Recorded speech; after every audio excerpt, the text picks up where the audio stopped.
General Hospital spoilers for Tuesday, March 25 reveal that Liz is facing an uncertain turning point as complex and unexpected legal troubles suddenly arise, threatening not only the medical career she has worked hard to build over the years but also her custody of her children.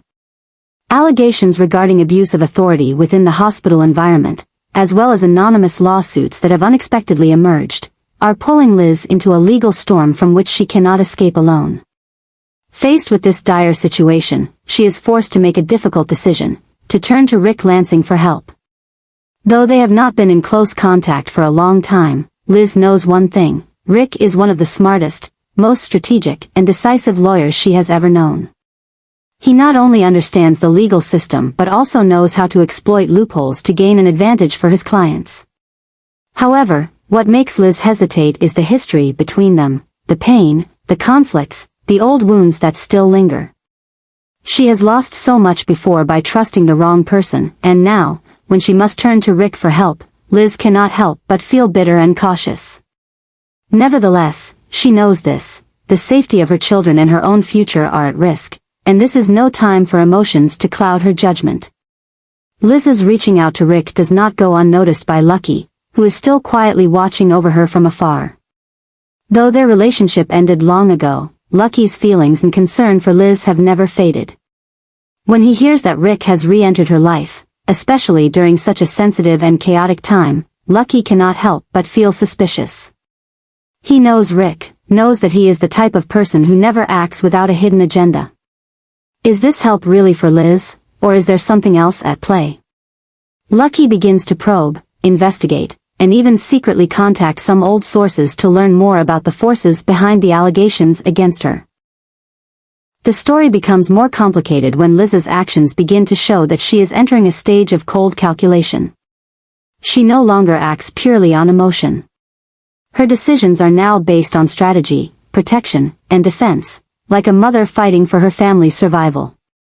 She is no longer just Liz, the devoted nurse, the loyal friend, or the passionate lover, but a strong woman, willing to face an entire system when pushed to the edge. Rick, though suspicious, is beginning to prove himself as a key player. He is not easily manipulated, and if he still has any feelings for Liz, he may genuinely be helping her against some hidden force trying to bring her down. But this is still unclear. And that ambiguity only increases the tension, as Liz is torn between trusting Rick to save herself or keeping her distance to avoid falling back into old patterns.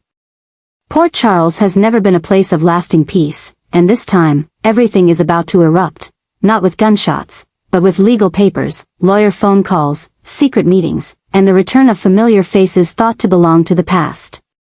Amid the calculated moves being made every day, Liz is becoming the focal point, not just the victim, but potentially the one to change the entire game if she picks the right person to trust, and the right moment to strike back.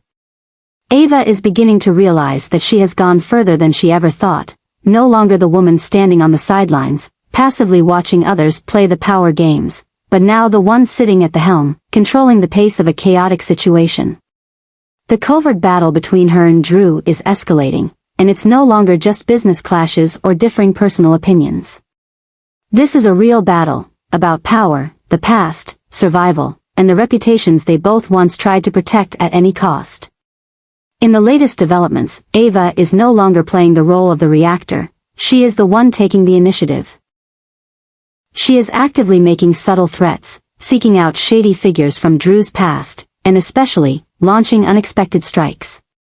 She is like a completely new version of herself, sharper, bolder, and, perhaps, crazier.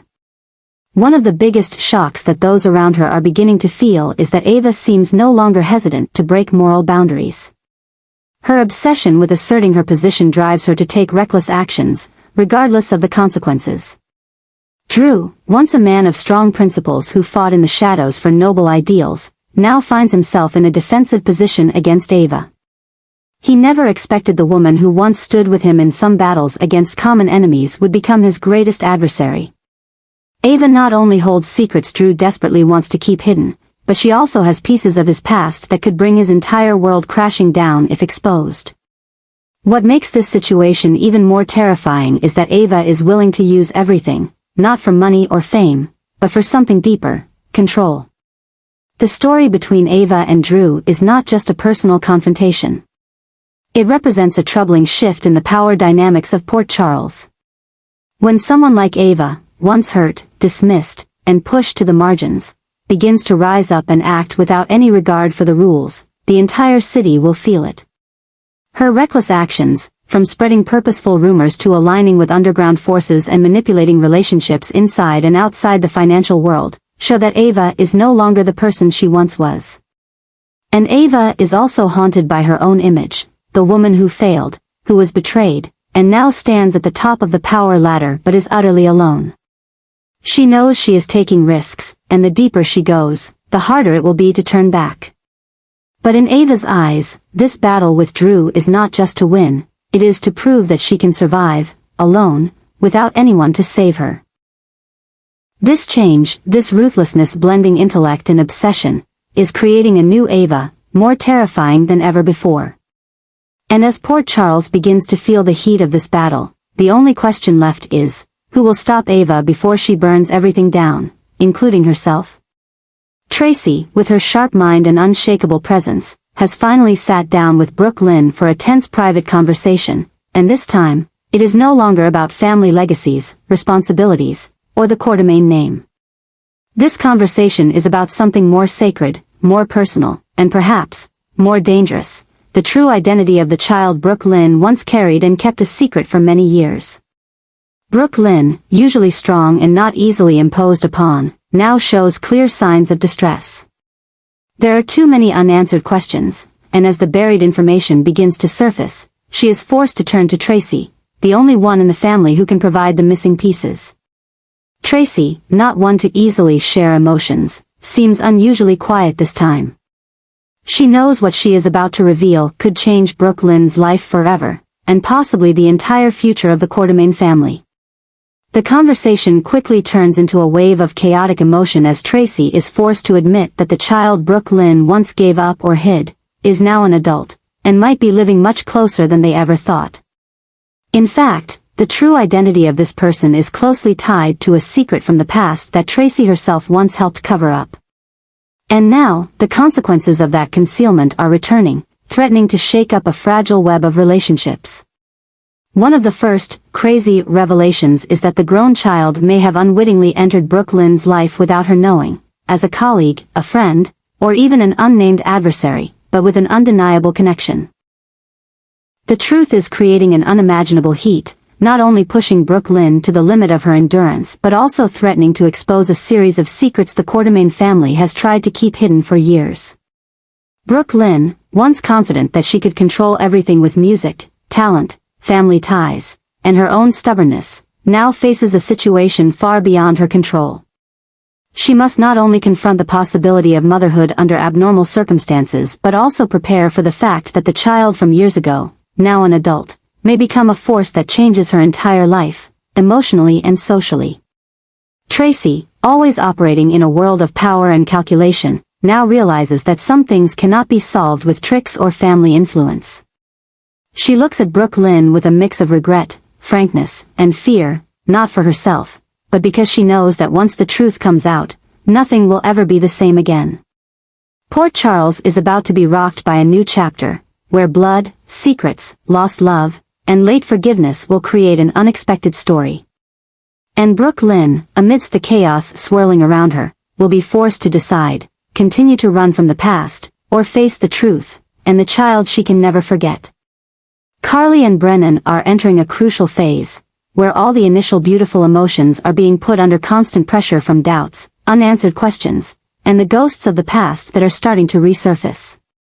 The upcoming conversation between them is not just a moment of affection between two people searching for romantic opportunities amidst countless wounds, but rather a quiet yet tense confrontation, where Carly is forced to make a choice, continue to trust the man who made her feel alive again, or start listening to the voice inside, the voice of doubt, of self-protection for herself and her family. Felicia didn't hesitate to warn Carly. With her experience, sharpness, and admirable loyalty, Felicia sensed something unusual about Brennan, something unspoken, but strong enough to make her act. She didn't speak to Carly with a lecturing or critical tone, but with the sincerity of someone who had seen too many shadows behind seemingly perfect faces. Felicia didn't want Carly to learn the painful lessons she had once learned. However, even though her words were well-intentioned, they made Carly feel attacked, questioning her own judgment. Yet, as the night falls and the noise settles, the doubts that Felicia planted in Carly's mind continue to echo. The conversation with Brennan unfolds in a heavier atmosphere than Carly had expected. No longer are there the sparkling eyes and gentle smiles of the early days. Now Carly enters the room with a heart torn between a longing to be loved and the fear of being betrayed once again. Brennan, as usual, tries to maintain calm and gentleness, but Carly has changed. She no longer listens with the heart of someone infatuated, but with the sharpness of someone who has experienced too many heartbreaks.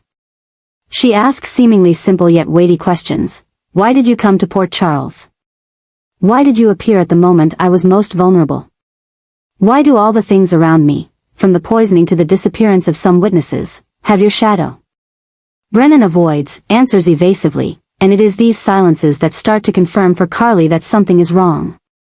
In his eyes, there is a flicker, not love, but calculation. And in that moment, Carly feels a deep shock.